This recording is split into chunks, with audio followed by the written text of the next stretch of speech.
24 का रण धीरे धीरे शुरू हो रहा है और सबसे ज्यादा हॉट सीट कोई बनी हुई है तो उत्तर प्रदेश में अमेठी लोकसभा सीट बनी हुई है। चूंकि राहुल गांधी को पिछली बार स्मृति ईरानी ने यहां पर हराया था और कांग्रेस की पारंपरिक सीट थी।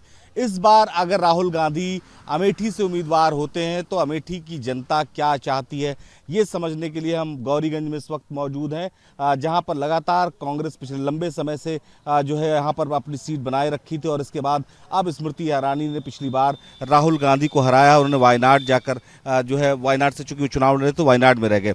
तो इस बार अगर राहुल गांधी यहां से चुनाव लड़ते हैं, जिसकी संभावना अब कांग्रेस पूरी तरह से बता रही कि अब राहुल गांधी यहां से चुनाव लड़ सकते हैं, तो आपको क्या लगता है राहुल गांधी टक्कर दे पाएंगे स्मृति ईरानी? हाँ, कड़ा टक्कर देंगे अमेठी से और मतलब टक्कर देंगे। उनको बराबर यहाँ दौड़ा करना पड़ेगा। वो बराबर आएंगे तो मतलब चुनाव बड़ी संभव की बात नहीं है कि संभव हो जाए, संभव होगा। राहुल गांधी यहाँ से सांसद कई बार रहे हैं, बराबर आने का क्या मसला है? उनको तो रहना ही चाहिए, आना चाहिए जनता के बीच में, क्यों नहीं आते? के बाद आए क्यों नहीं, यही समस्या हमारे सबके लिए बनी है कि आए क्यों नहीं वो 5 साल में। कभी तो आना चाहिए। हम सबको देखना चाहिए कि मतलब हमारे क्षेत्र में हो क्या रहा है। कुछ बताए नहीं ना कुछ आए, कभी तो आना चाहिए ना उनको क्षेत्र में कि मतलब हम देखें कि हमारे क्षेत्रवासियों को क्या नुकसान हो रहा है, क्या फ़ायदा हो रहा है। कभी तो आना चाहिए, लेकिन 5 साल में कभी दिखाई नहीं पड़े। उनको आना चाहिए यहाँ। ठीक है। राहुल गांधी 5 साल से आए नहीं, लेकिन अब ये लग रहा है कि चुनाव लड़ेंगे अमेठी से। चर्चा इसकी शुरू हो चुकी है, पार्टी के तमाम बड़े नेताओं ने कह दिया।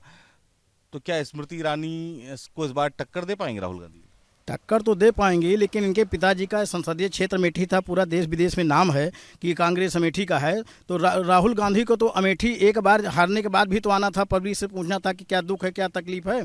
आदि तक किसी से नहीं पूछे। महंगाई चरम सीमा पर है। यहाँ जो है भाजपा भी जीत के गई है तो भाजपा भी नहीं पूछ रही है कि क्या हो रहा है। तो कम से कम दोनों पक्ष यहाँ लड़ने के लिए आ जाते हैं और जब पब्लिक परेशान होती है तो उसके बाद देखने के लिए कोई नहीं आता है कि कोई कितना बिजली बिल बढ़ रहा है, कितनी महंगाई बढ़ रही है, कितना पीएम किसान का पैसा पा रहे हैं, कहाँ का अधिकारी इसको मनमानी कर रहे हैं। इसका सबका कहीं जिक्र है? अमेठी संसदीय क्षेत्र पूरे देश विदेश में माना हुआ है कि है, लेकिन राहुल गांधी के और उनका स्मृति ईरानी का टक्कर होगा, लेकिन चुनाव राहुल गांधी नहीं जीत पाएंगे। ठीक है, राहुल गांधी चुनाव नहीं जीत पाएंगे ऐसा आपका कहना है। लेकिन स्मृति ईरानी जो है, आपसे समझने की कोशिश करते हैं, स्मृति ईरानी ने कोई काम किया यहाँ पर जब से वो सांसद बनी है? यही ओवर ब्रिज के अलावा और कोई काम मेरे को नहीं दिखाई दिया। स्टेशन वगैरह ये सब बने हैं बस। हाँ। अच्छा, एक सवाल इम्पोर्टेंट ये है कि राहुल गांधी जब यहाँ के सांसद थे तब ज़्यादा डेवलपमेंट हुआ कि स्मृति ईरानी आई तब? नहीं, स्मृति ईरानी के आने पे काम तो हुआ है, लेकिन जो है जनता जो परेशान है उसको कोई नहीं देख रहा है। जो काम हो रहा है वो तो सब देख रहे हैं। अभी 2 सिलेंडर जो है दे के गाँव में, एक गाँव में 2 सिलेंडर दे के और 200 सिलेंडर जो है 1400-1500 रुपये में भर रहे हैं। गरीब आदमियों को क्या है, मार रही हैं और क्या कर रही हैं। महंगाई मुद्दा है। हम लोकल सीट की बात कर रहे हैं अमेठी की। महंगाई तो देश में एक मुद्दा हरदम रहता है। अगर यहाँ पर राहुल गांधी चुनाव लड़ते हैं और स्मृति ईरानी के सामने खड़े होते हैं, इधर स्मृति ईरानी भाजपा से रहती हैं, तो क्या लगता है आपको, क्या स्थिति होने वाली? जनता किसके साथ रहेगी? जनता काम देख रही है और साढ़ देख रही है। साढ़ भी देख रही है, काम भी देख रही है। छोड़ दे रहे हैं करना अपना। टक्कर बहुत तगड़ा होगा दोनों का। अब आगे पब्लिक किस तरफ मुड़ती है ये होगा। एक बात नहीं समझ पाई, एक तरफ आप काम की तारीफ भी कर रहे हैं, दूसरी तरफ साढ़ की भी चर्चा कर रहे हैं, तो मतलब मन में क्या है?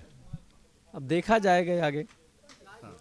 आपको क्या लग रहा है कि इस बार जो अगर राहुल गांधी आते हैं तो कोई कांटे की जो है लड़ाई होगी यहाँ पर? कांटे की लड़ाई का सवाल ही नहीं उठता। जैसे कह रहे हैं साढ़, मुद्दा इन्होंने उठाया साढ़, तो साढ़ तो हम ही छोड़ रहे हैं यार। तो हम ही क्यों चिल्ला रहे हैं साढ़ के लिए? और यहाँ कोई टक्कर वक्कर होगा नहीं, क्योंकि राहुल गांधी को अमेरिका और चीन घूमने से फुर्सत ही नहीं है। और वो जो कुछ बोलते हैं आप अच्छे से जानते हैं उनके बोलने की परिभाषा कैसी है। हाँ, ये आएंगे, लड़ेंगे, जैसे लड़ते हैं लड़ेंगे, लेकिन कोई उनको फायदा दिखे मुझे नहीं लगता। अमेठी की जनता के लिए क्या फायदेमंद है, राहुल गांधी या स्मृति ईरानी? नहीं, अमेठी की जनता के लिए जब से गांधी परिवार यहाँ से आया है, भारत सरकार की सारी इंडस्ट्री यहाँ आई है। जो सेंट्रल गवर्नमेंट की एजेंसी है वो सारी आई हैं। सेंट्रल एजेंसी का मतलब समझ रहे हैं आपकी फैक्ट्रियाँ जितनी भी हैं वो आई हैं। 4 NH मिला है हमारे इस क्षेत्र को, और बहुत सारी योजनाएं उन्होंने लाई अमेठी में, जिसकी वजह से ये अमेठी अमेठी हुई है। ऐसा लग रहा है कि अगला चुनाव जो भी होगा वो राहुल गांधी के पक्ष में ही जाएगा और अच्छी तरह से पक्ष में जाएगा, क्योंकि महंगाई का भी मुद्दा है और विकास का मुद्दा है। दोनों मुद्दे पे ये सरकार फेल है। और बहुत सारी इंडस्ट्री लाई गांधी परिवार ने इस पूरे क्षेत्र में, मैंने देखी भी। चल भी रही है क्या? नहीं चल रही हैं। जो सारी इंडस्ट्रीज आई हैं, राहुल के समय में एक भी इंडस्ट्रीज नहीं आई हैं। जो कुछ हुआ है राजू जी की देन है, और राजू जी के समय तक ये सारी देन अमेठी की है। उसके बाद कुछ यहाँ हुआ नहीं है। उसके बाद जो कुछ हुआ है स्मृति ईरानी के समय में कुछ हुआ है।